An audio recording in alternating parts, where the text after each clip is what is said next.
Well, welcome everybody. My name is Jeff Olson, VP of Sales for ClearScript. I'll be your moderator today. And again, thanks for taking the time to join us for this webinar. We're really excited for the content that we have.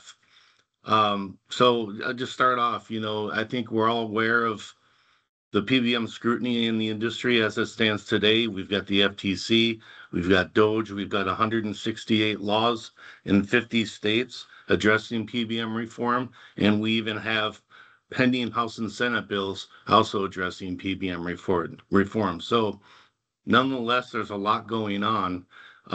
Today, we're going to take some time to talk about the FTC's interim reports on essentially generic specialty medications and the markups associated with them. And today, our presenter that will take us into a deeper dive of that is our ClearScripts president, Brad Scatter. So I'm excited to have Brad run us through the details of the FTC interim report and go over some recommendations and some analysis. But ultimately, we want you to leave here today feeling confident about asking your PBM the right questions in terms of how to improve your drug spend, get disclosure or full disclosure into whether or not these markups are occurring. So just a brief agenda. I'm going to talk a little bit about ClearScripts and then bring into light some of our differentiators in the marketplace. And then, as I mentioned, Brad's going to introduce himself and go into the FTC reports, provide the comparison, some conclusions and recommendations, and then we'll come back and I'll moderate the Q&A session. And just a housekeeping note on the Q&A. At any time during this presentation, you can post questions within the Q&A feature. If you leave your email address, name, we would be more than happy to get back to you in the event that we don't get to the questions due to timing. So thank you.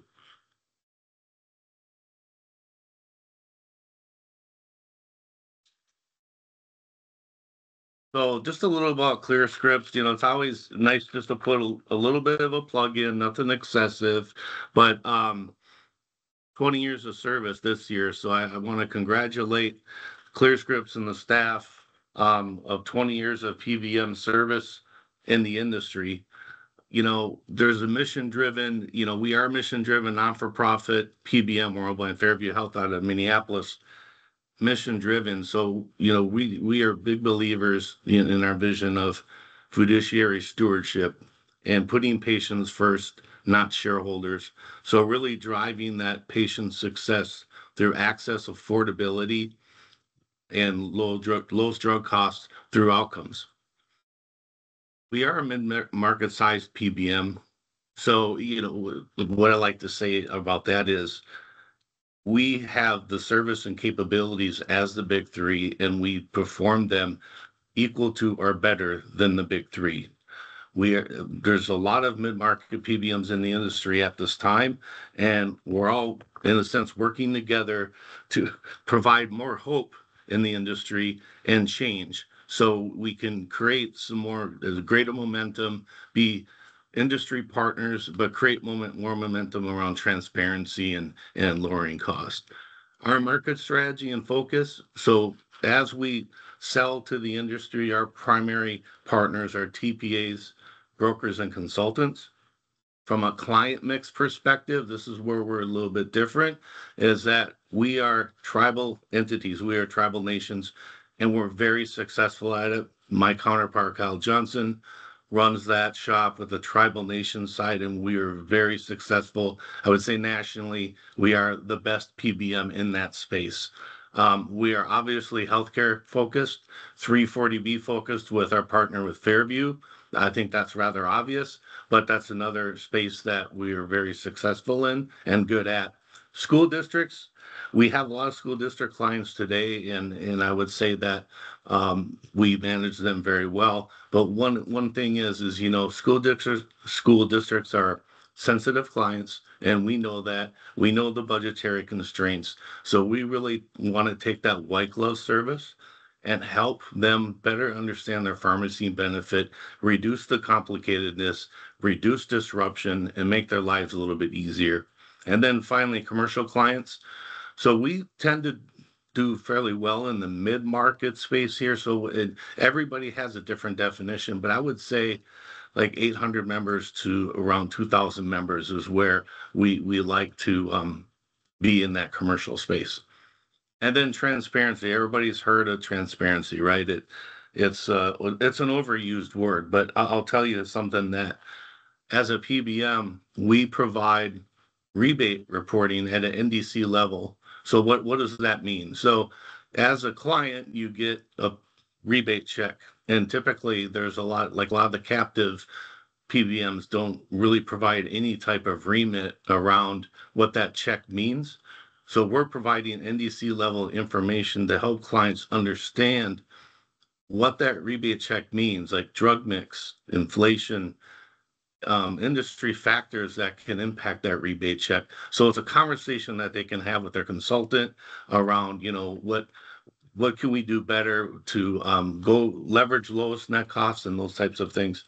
Um, and then we're fully aligned with our customers as well because we don't offer spread pricing. We are 100% pass through as an organization, and I think there's other PBMs that follow that suit. But I honestly think that's the direction and the success that's going to be promoted through that type of model. White glove service. So we are 100% consultative in our account management approach and our implementation approach. We don't want disruption. We want to bring clients in to help them with zero disruption. So the best in class of flexibility and trying to meet those needs. So another way to put it, and I like this statement, is we are one size fits one. We are not one size fits all. So whether you're a 5,000 member client or a 500 member client, you're going to get treated the same. You're going to get the best of the best reporting. There's no consult coalition type approach to the way we treat our customers. And then lastly, trusted plan stewards. So, there's a lot of uh, good information around being a fiduciary responsible plan, being a fiduciary responsible PBM, helping clients to understand where their costs are and where they're spending their money. So we have connections with over 400 trusted partners in the industry where we share data so that if a client wants to evaluate like a modular type focus, such as carving out services. So wanting to look at a patient assistance program on a carve-out basis, we're more than happy to support that in support of the plan or the employer group's wishes. So that's something that we're proud of and working with industry partners from that perspective. Well, thank you for letting me go over ClearScripts at a high level and sharing some of the differentiators that we have in the market. I'm now going to introduce Brad Scatter to you, and he will migrate to the formal presentation. So thanks, Brad. Yeah, thank you, Jeff, and thank each of you for joining our webinar today. I am Brad Scudder, and I have the privilege of being the president of ClearScript. And as you can see by my bio, I have 40 years of experience in the pharmacy space. Having said that, I will tell you that my in-laws, which include 3 retail pharmacy owners, they take every opportunity to tease, some might say harass me, and call out that my career really includes both good and evil. And so from their perspective, the good part was when I wore a white coat in the hospital space for approximately 10 years. And this was for hospitals within the Twin Cities of Minneapolis and St. Paul. But for the past 30 years, I've been in the PBM space, or what they fondly call the dark side. And while I appreciate their sentiment, because the reality is big PBMs have been doing things that impact retail pharmacies, I'm always quick to point out that we're very different here at ClearScript because we are a health system-based PBM and not a for-profit entity. End of the day, my job today is to try and convince you that that's in fact true. I know I have convinced them, but with that, let's let's get this party started. So next slide, please. So what am I here to talk about? I'm here to talk about the FTC interim reports. And these reports, the genesis for these reports are really based on retail pharmacies complaining to our government that the big PBMs are driving them out of business. And the reality is lots of independent pharmacies have closed of recent. And so the FTC was really charged with, let's investigate what's going on in this space to try and figure out, are these complaints from the retail pharmacies legit, or is something else going on? And so the first report came out about a year ago, and the second one just was released in January of this year. In total, it's about 130 pages of content. And I can tell you, as someone who has over 30 years of experience, for the most part, they got it right. But where I'm going to take issue with it, and to the point Jeff was making earlier, lots of rules and regulations are going to be developed coming out of these reports. And what I don't appreciate is, again, the assumption that all PBMs are evil or part of the dark side. My job today is to convince you that that is not the case, and hopefully I will be successful. But if not, let's talk afterwards, because I absolutely believe that to my core. I'm going to summarize these reports in just a couple slides. Trust me, I'm going to hit the highlights. But for the interested reader, I would encourage you to go out and look at the 130 pages of content, because they did a pretty decent job. Next slide, please. So where do we begin? The report, the first report that was released was in July of 24, so about a year ago now. And where they started was to understand what does the PBM industry look like? Who are the players? And so this illustration from the report identifies the big six PBMs that exist. The reality is they then further drill down on the big three being CVS, Express Scripts, and Optum Rx. The reason for that is that those three combined account for 80% of the marketplace. So, yep, the lion's share are accounted for there. So that's where we want to focus our time and energy. Makes total sense. What are some of the concerns that were identified by the FTC? The first thing that they identified was the vertical integration is a cause for concern. Now, I'm going to take issue with that because, being part of a health system, I will tell you that we create vertical integration, but our business motives are very different. We seek to create that vertical integration to improve care delivery, to find ways to take cost out of the system, because we're really trying to reduce total cost of care. So our motives are really taking cost out of the system. Contrast that with the big three, who are really focused on finding ways to take profits out of the system. Well, where are some of those profits coming from? In terms of the integration, yep, they have insurance companies, they have pharmacy assets, but some of the newer things that they have created include a group purchasing organization, or GPO, and I'll touch on that in greater detail in just a moment, but that's really a vehicle to create more rebates. But the more recent advance from the big three is the creation of becoming a private labeler of generic specialty products or biosimilar products. Why are they doing that? Well, because that's where the money is. Kind of reminds you of Slick Willie and why he robbed banks, right?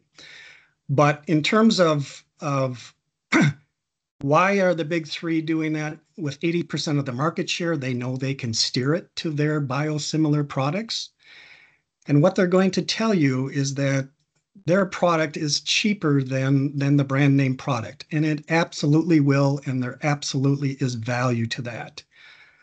What they're going to do, however, is distract you from the fact that what you want to compare them to are other products in that category or other products in that therapeutic class.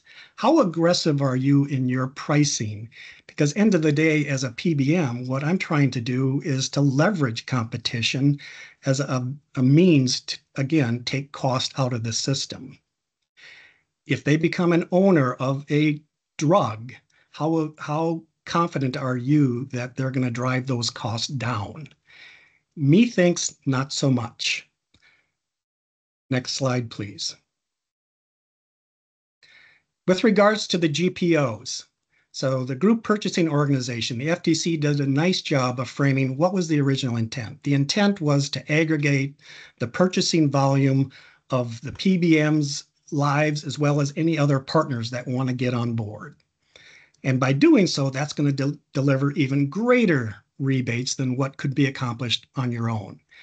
Absolutely true, no doubt about it. Volume drives everything in this business. The concerns, however, that the FTC identified is that, quite honestly, the GPOs, by creating this arm's distance relationship with the PBM, now creates a black box mystery as to what's going in versus what's coming out.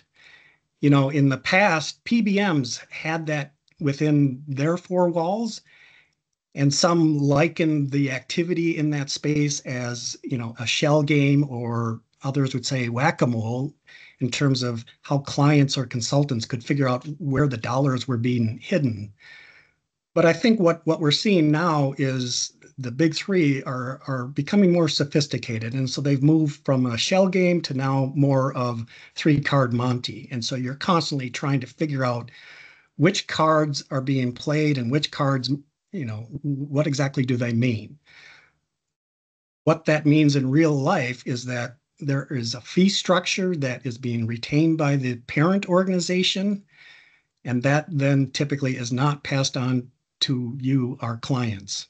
The other thing that GPOs do is they do create a safe harbor for anti-kickback laws. At least that is one of the intent.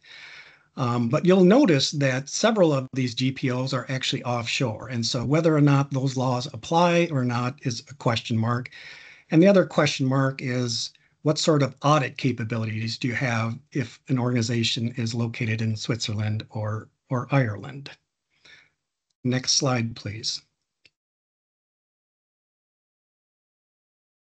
So the initial discussion is understanding how the organizations are structured, how they operate. Now let's get into what really happens with the drugs. And so the FTC decided to call out two specialty generic products, the generic for Zytiga and the generic for Gleevec. And what they wanted to do was to compare, what does the PBM's pharmacy, the affiliated pharmacy, what sort of markup do they have for these drugs when they dispense them, knowing that they have 80% of the marketplace? And so in the case of how do you make that comparison, they decided to use NADAC, which stands for the National Average Drug Acquisition Cost. On the surface, that sounds like, yes, that defines cost, quote unquote. The reality is there is not a uniform definition of cost. NADAC actually comes from survey data of small independent pharmacies, like my in-laws, what they have to pay when they acquire a drug. Trust me, what they pay for the drug is very different than what the big three pays to acquire that same drug. But nonetheless, it's a starting point and a basis for comparison. So in the case of Zytiga, what we see is the PBM pharmacy charging 6 times that cost, quote unquote. And in the case of Gleevec, charging 20 times that cost when their own pharmacy is dispensing it. Equipped with that information, that became the smoke, if you will, that the FTC said, there's something going on here. We want to dig a little bit deeper. And so they did. Next slide, please.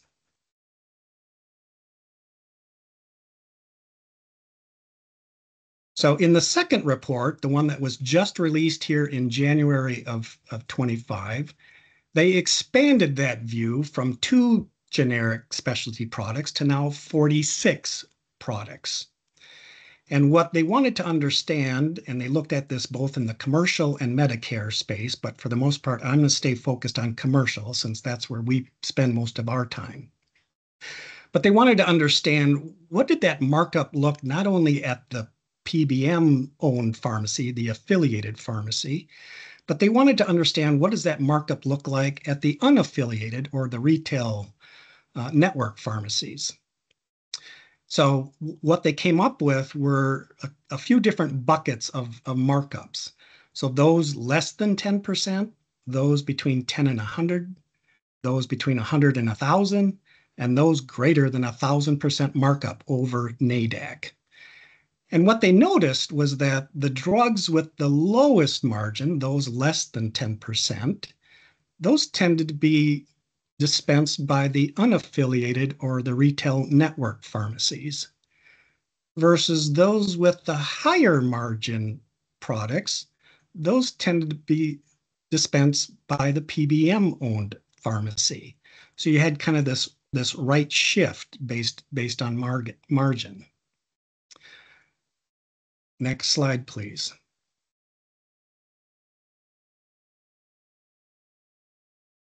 So what they did further was to say, okay, we notice that there's a shift.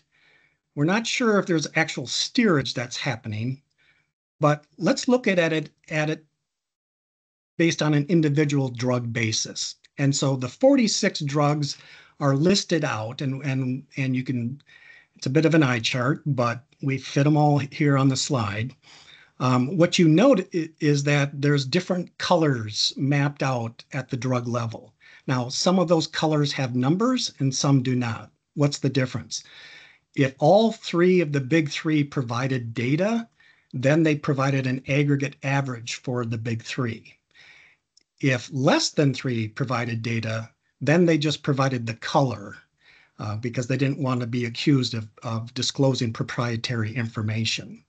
So what you see is less than 10% markup is light blue. The 10 to 100% markup is kind of that light beer yellow. The 100 to 1,000% is dark beer yellow. And then greater than 1,000% is kind of a orangish red color. So just as a reminder, well, before I lose the thought. So the 46 drugs that we started with, really, there's only 22 that have actual data points that are populated. So just for reference point. We started with the generic for Zytiga and the generic for Gleevec. That's where we saw the smoke, or the FTC saw smoke, but that is not the worst offender in that time frame. Actually, Adcirca, generically tadalafil, product used for pulmonary hypertension, was the worst offender. It had a NADAC cost of $27, a markup of $2,000. End of the day, it was a 7,000% markup. Now, one of the things that I will call out is that if you look at the actual results where they are listed, you'll notice that that markup percentage tends to increase year over year. Why is that? I can't say with 100% certainty, but based on my years of experience, my guess is that they set a rate and then they set it and forget it, okay? But we know that in our industry, what happens in the generic space? Initially, you may have 1 or 2 manufacturers, but as time goes on, year after year, you're going to have more manufacturers enter the market, and that typically drives the price down. It drives that NADAC cost down. And so with a lower denominator, yes, of course, the percent markup is going to increase. Again, I can't say that with certainty, but my guess is they said it and then they forgot it. And so that's why those percentages are increasing year over year. Next slide, please. But if I take a look at that heat map and I distill it down to what is it ultimately trying to tell me, this is what I come away with. End of the day, 17% of the time that markup is less than 10%, 20% of the time it's between 10 and 100, 41% of the time between 100 and 1,000, and 22% of the time 1,000% and above. So if I further summarize that, 63% of the time it's 100% markup or greater. Now, remember that number because I'm going to come back to it and show a comparison here in a few moments. Next slide, please. So based on the 22 drugs that they actually listed values, one of the things they wanted to understand is how does the PBM reimburse their own pharmacy versus how do they reimburse the unaffiliated or the retail network pharmacies, basically my in-laws. And so they set the unaffiliated pharmacy rate at 100%. That becomes the basis that all comparisons will be made from a ratio perspective. And so what you see for these 22 drugs where the values were actually provided, the vast majority of these are greater than what was paid to the retail pharmacies. In the case of the yellow dots, that includes the commercial business. The triangles includes Medicare. Long story short is certainly commercial, the envelope was pushed further than Medicare. Why is that? You know, Medicare has a lot more oversight associated with it. But very important point to note. Next slide, please. So now I want to transition to how we are different at ClearScript, or at least I hope to convince you of that. So the top graphic looks at the same time frame and wants to describe what does our markup look like from a NADAC perspective. So again, we keep the same less than 10%, 10 to 100%, 100 to 1,000. And as you can see, we don't have any in the 1,000 or above, and that includes us or our unaffiliated pharmacies. That's important because if it can happen for one, it can happen for more than one. So we don't go there, but I guess the other point I will make is with regards to the low margin drugs, those less than 10%, the greater proportion is actually happening at our affiliated pharmacy, more so than you see with the big three. I'll take that a step further and say, if you look at the dark blue on our graphic versus the dark, whatever color that is, for the big three down below, I would argue we have a left shift as it pertains to margin versus the big three have a right shift as it pertains to margin. Again, from my perspective, that's the difference between trying to take cost out of the system versus trying to take profits out of the system. Whether or not they steer anything based on margin, again, I can't say.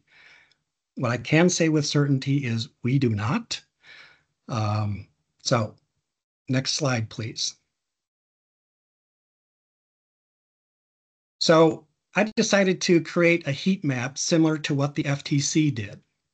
And I will admit I have taken a liberty here in that the less than 10% is still the light blue, but the 10 to 100% I changed from kind of that light beer yellow. I just changed it to gray because I had a hard time. I'm getting old. I'm having a hard time distinguishing between light beer and dark beer, but I did make that change. And so what you see on the left here is ClearScript for that same time period. You see lots of blue and some grays. On the right for the big three in their commercial space, which is what we play in, you see the more yellows and reds. Next slide, please. So again, if I summarize what that heat map is showing me, from a ClearScript perspective, 62% of the time our markup is less than 10%. 35% of the time it's between 10 and 100. 3% of the time it's 100 to 1,000, and we don't have anything in that 1,000 and above. If I look at what our aggregate average was over that time period, it was 7.5%. Very different from, and I guess I'm going to mix things up here, but again, if I go back to just looking at what percentage at 100% and above, for us, it was 3%. For the big three, it was 63%. Again, I think that's a big difference, but you tell me. Next slide, please.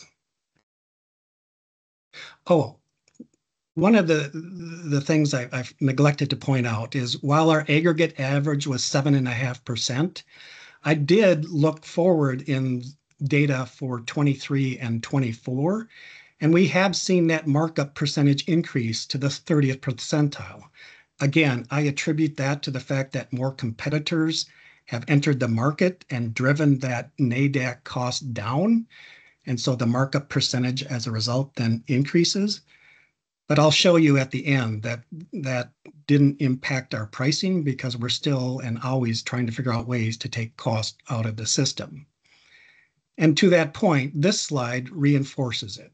So again, we tried to reinvent the ratio slide of what are we paying ourselves versus what are we paying our retail partners. The line at 100%, the red line represents what we pay our retail partners, my in-laws. And what you can see is the vast majority of the time we are paying ourselves less than what we are paying our retail partners.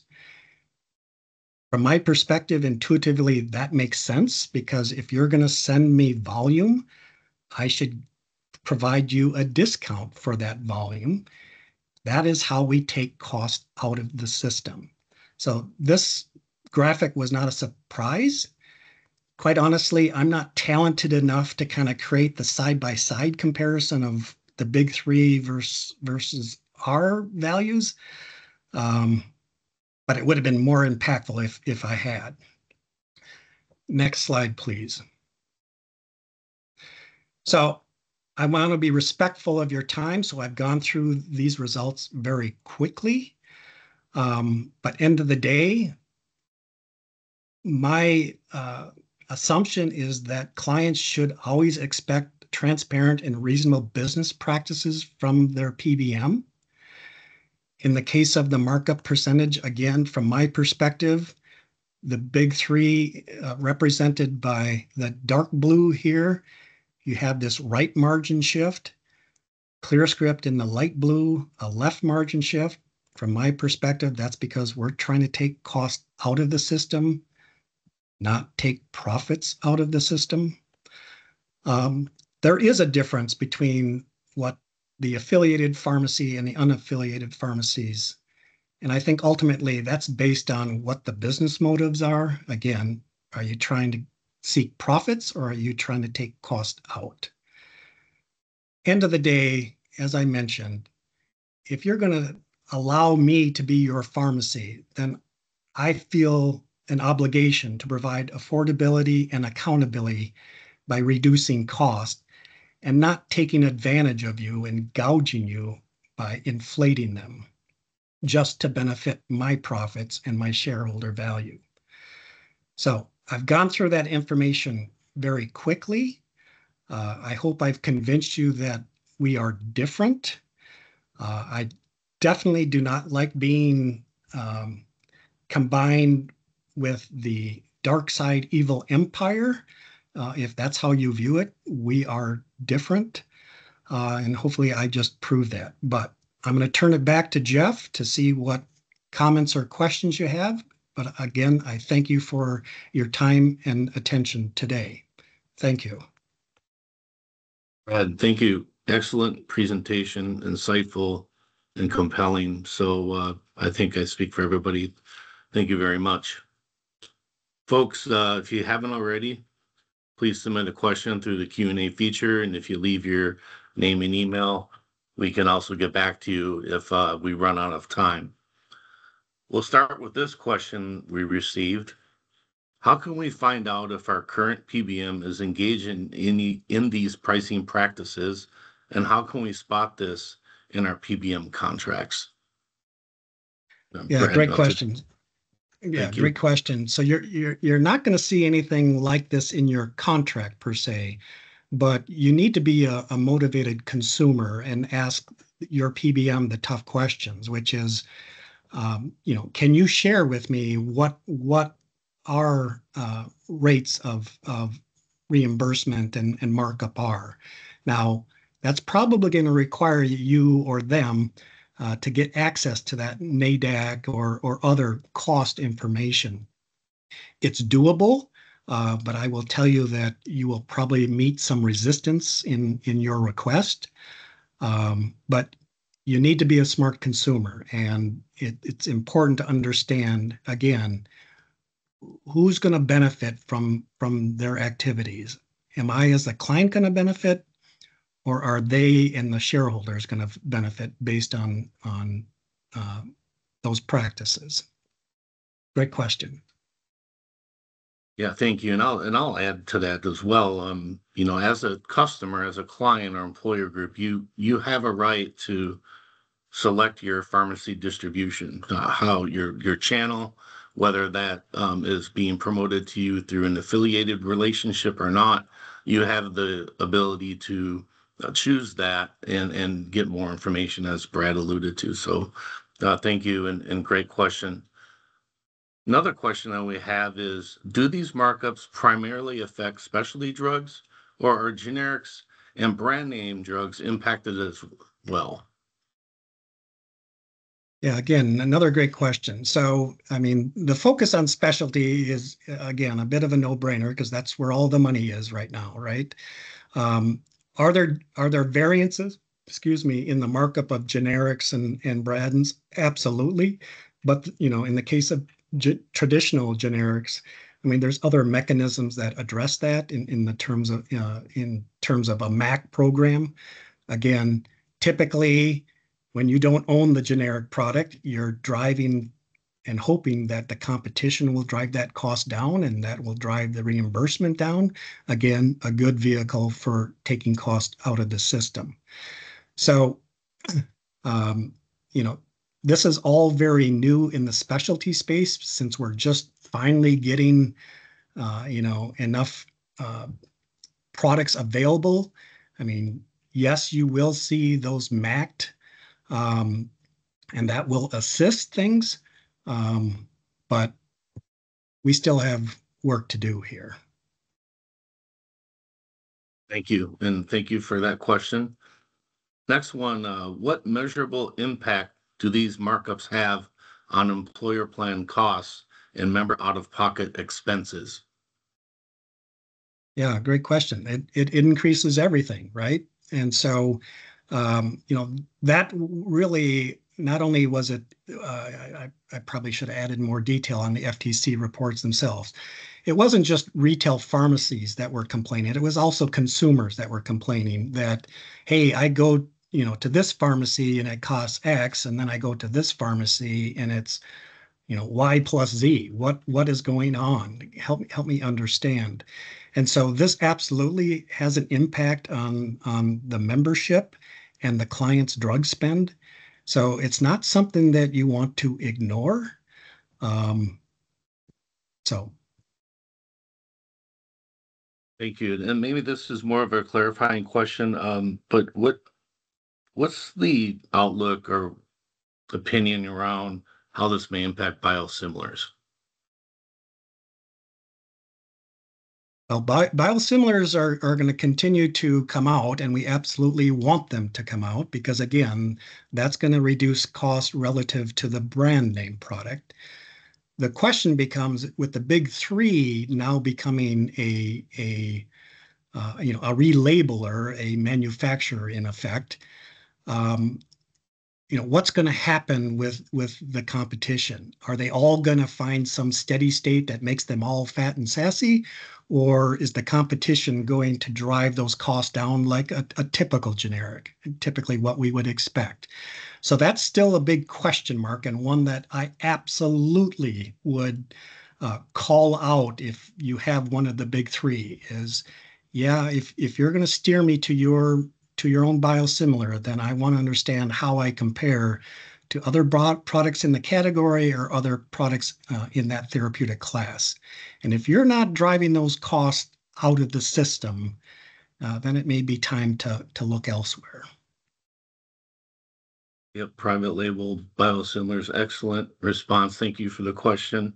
Another question we have here posted, does ClearScript make margin from spread pricing? If not, what is the approximate savings for clients switching to ClearScript?